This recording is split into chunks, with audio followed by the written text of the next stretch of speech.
صل على محمد وآل محمد.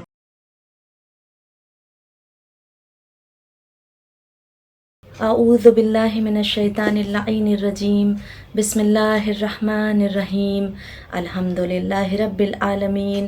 الصلاۃ والسلام علی اشرف الانبیاء والمرسلین سیدنا و نبینا و حبیب قلوبنا و طبیب نفوسنا مولانا ابی القاسم محمد. اللہم صل علی محمد وآل محمد وعجل فرجہم. فقد قال اللہ تعالی وتبارک فی کتابہ المبین وفرقان الحمید وہو اصدق الصادقین وقولہ الحق. بسم اللہ الرحمن الرحیم. هل يستوي الذين يعلمون والذين لا يعلمون. اللہم صل علی محمد وآل محمد وعجل فرجہم. محترم ناظرین، السلام علیکم ورحمۃ اللہ وبرکاتہ. امید ہے آپ سب خیریت سے ہوں گے اور میرے اس درس جو کہ امپورٹنس آف ایجوکیشن ان اسلام کے سلسلے میں آپ کے سامنے پیش کیا جا رہا ہے اس سے استفادہ حاصل کر رہے ہوں گے. یقیناً اسلام میں علم کی بہت زیادہ اہمیت ہے اور اسی وجہ سے ہمیں بہت زیادہ روایتیں علم کے سلسلے میں ملتی ہیں. اور خود ہمارے چھٹے امام جعفر صادق علیہ السلام ارشاد فرماتے ہیں کہ قیامت کے دن خداوند عالم لوگوں کو ایک سرزمین پر اکٹھا کرے گا اور ایک ترازو لگائے جائیں گے.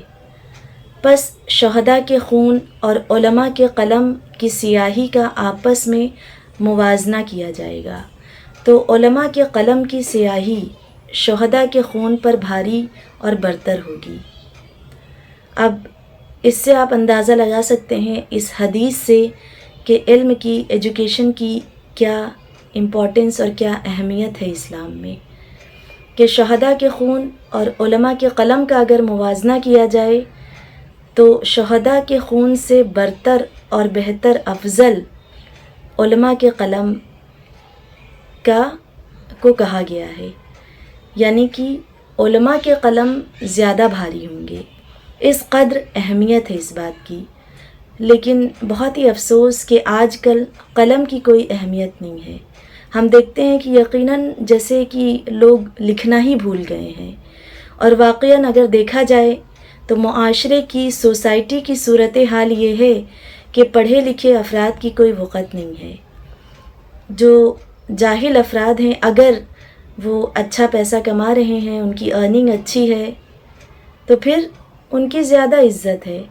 دیکھا یہ جا رہا ہے کہ علم کی اتنی اہمیت نہیں ہے سوسائٹی میں، عالم کی اتنی زیادہ اہمیت نہیں ہے، بلکہ جس کے پاس دولت ہے اس کی زیادہ اہمیت ہے، جن کی ارننگ اچھی ہے ان کی زیادہ عزت ہے. اور جو واقعاً بیچارے پڑھے لکھے افراد ہیں وہ زیادہ تر نوکری ڈھونڈتے پھرتے ہیں.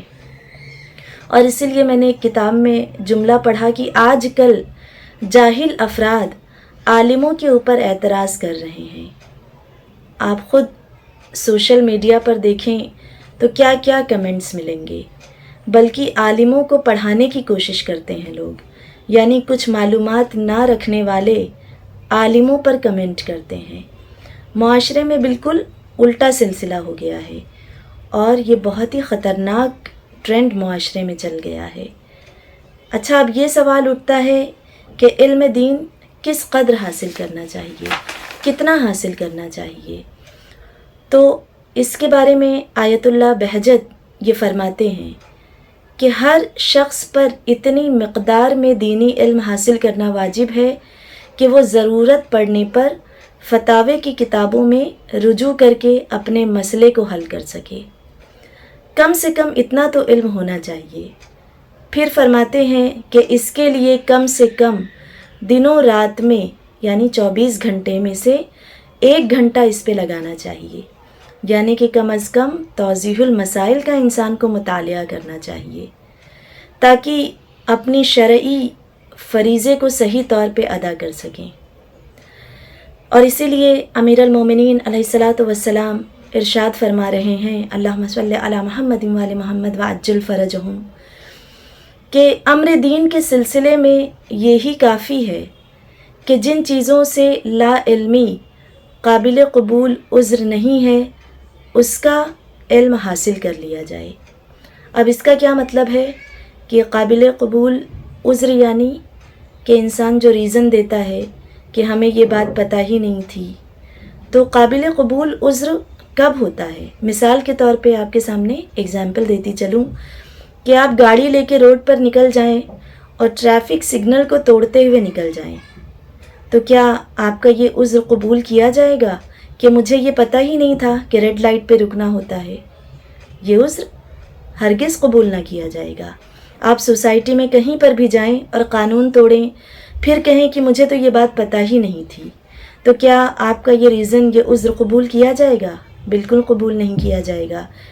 کیوں؟ کیونکہ آپ اس ملک کے رہنے والے ہیں، آپ کو یہاں کے قوانین پتہ ہونے چاہیے۔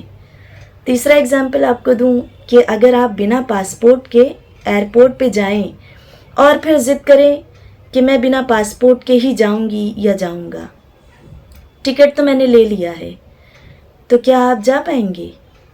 یہ قابل قبول عذر نہیں ہے، یعنی انسان کو یہ ساری باتیں پتہ ہونی چاہیے۔ تو پھر شریعت میں کیسے ہم کہہ سکتے ہیں کہ ہمیں تو یہ پتہ ہی نہیں تھا، ہمیں یہ معلوم ہی نہیں تھا؟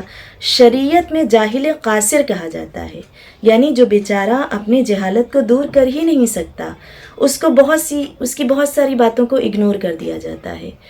لیکن جیسے جو لوگ کوشش کرتے ہیں مگر پھر بھی وہ اپنی جہالت کو دور کر ہی نہیں سکتے، پرانے زمانے میں اتنی زیادہ سہولیات نہیں تھیں، اتنی فیسلٹیز اویلیبل نہیں تھیں، تو ٹھیک ہے، جاہل قاصر ایسے افراد کو کہا جاتا ہے۔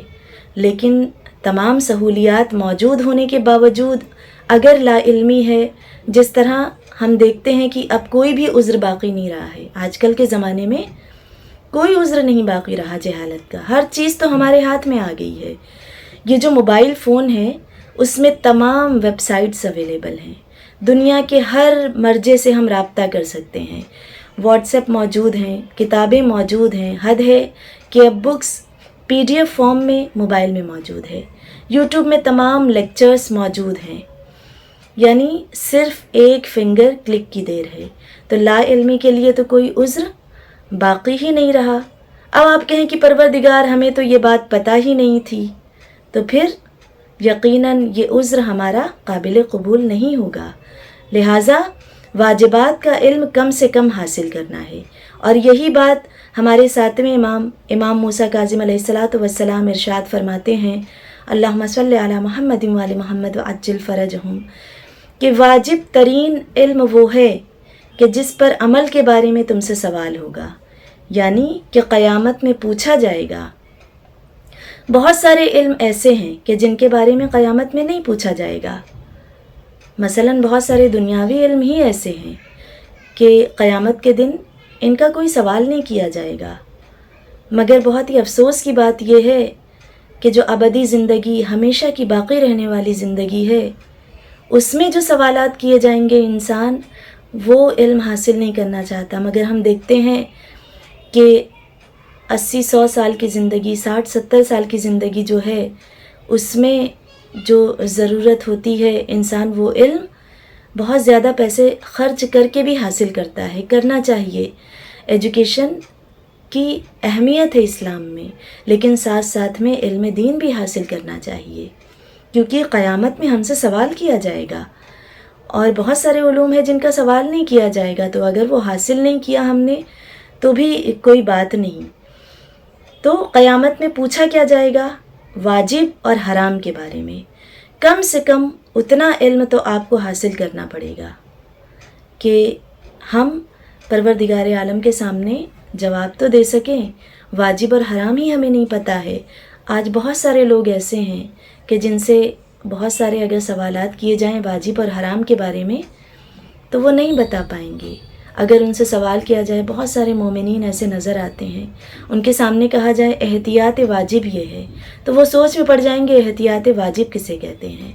لہٰذا پروردگار عالم کے سامنے یہی دعا ہے کہ خداوند عالم ہمیں علم دنیا کے ساتھ ساتھ علم دین بھی حاصل کرنے کی توفیق عطا فرمائے، اور جو علم ہم حاصل کر رہے ہیں اس علم پر عمل کرنے کی توفیق بھی عطا فرمائے۔